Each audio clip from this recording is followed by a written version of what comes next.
thoroughly discussed in the Congress Working Committee. The recommendations of the members of the Congress Working Committee were taken into consideration, and with the final approval of the Congress President, some changes were made to the draft manifesto. And what we have today is the final manifesto approved by the Congress Working Committee and the Congress President. समलैंगिक जोड़ों के अधिकारों की सुरक्षा। लोकसभा चुनावों के लिए कांग्रेस और सीपीआई-एम के घोषणा पत्रों का मुख्य फोकस समलैंगिक जोड़ों के अधिकारों की सुरक्षा की आवश्यकता को ध्यान में लाया। क्या भारतीय राजनीतिक दलों का यह कदम समलैंगिक समुदाय के अधिकारों की सुरक्षा की ओर एक नया अध्याय खोलेगा? क्या यह चर्चा का द्वार खोलेगा जिसमें निर्वाचित प्रतिनिधियों की महत्वपूर्ण भूमिका को मान्यता दी जाएगी?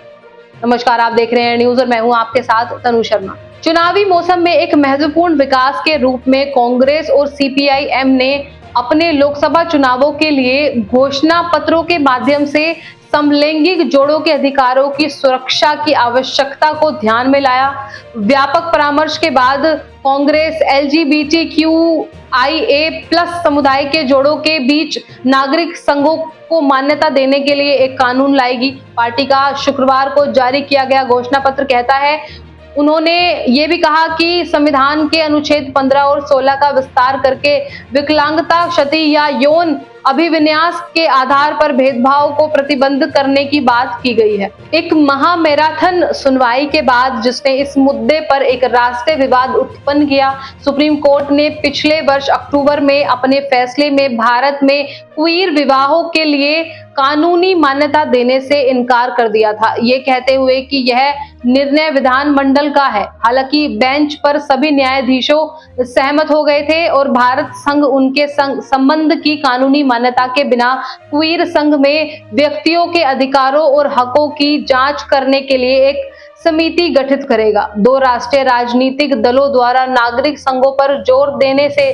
चुनावी मौसम में विवाद के लिए ये नया मुद्दा खुलता है। अब सभी नजरें यह देखने पर है कि केंद्र में शासन करने वाली पार्टी भाजपा अपने चुनावी वादों में समुदाय की मांगों के लिए कितनी जगह बनाएगी।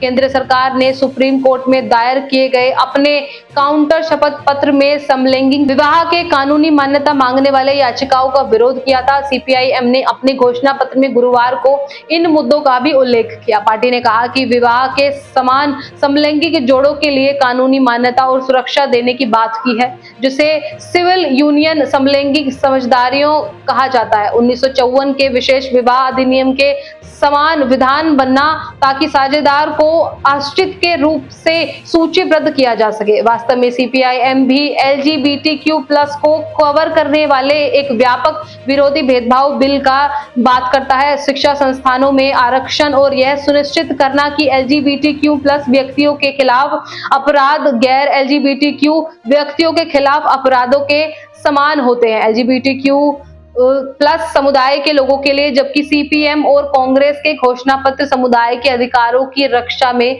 निर्वाचित प्रतिनिधियों की महत्वपूर्ण भूमिका को मान्यता देने के लिए आवश्यक खुलाव के रूप में आते हैं कि इन प्रतिबद्धताओं का सेवा से परे जाना चाहिए। वैसे इन बयानों के माध्यम से भारतीय राजनीतिक दलों ने एक नया अध्याय खोलने की कोशिश की है, जिसमें समलैंगिक समुदाय के अधिकारों की सुरक्षा के लिए निर्वाचित प्रतिनिधियों की महत्वपूर्ण भूमिका को मान्यता दी जाती है। यह एक महत्वपूर्ण चरण है जो भारतीय समाज के विविधता और समावेश की एक और कदम बढ़ाता है। फिलहाल इस रिपोर्ट में बस इतना ही। इससे जुड़े कोई भी सवाल या अपने विचार हमें कॉमेंट में लिख सकते हैं। फिलहाल मैं तनु शर्मा आपसे विदा लेती हूँ, फिर मिलती हूँ एक नई अपडेट के साथ। तब तक के लिए आप देखते रहिए एयर न्यूज। नमस्कार।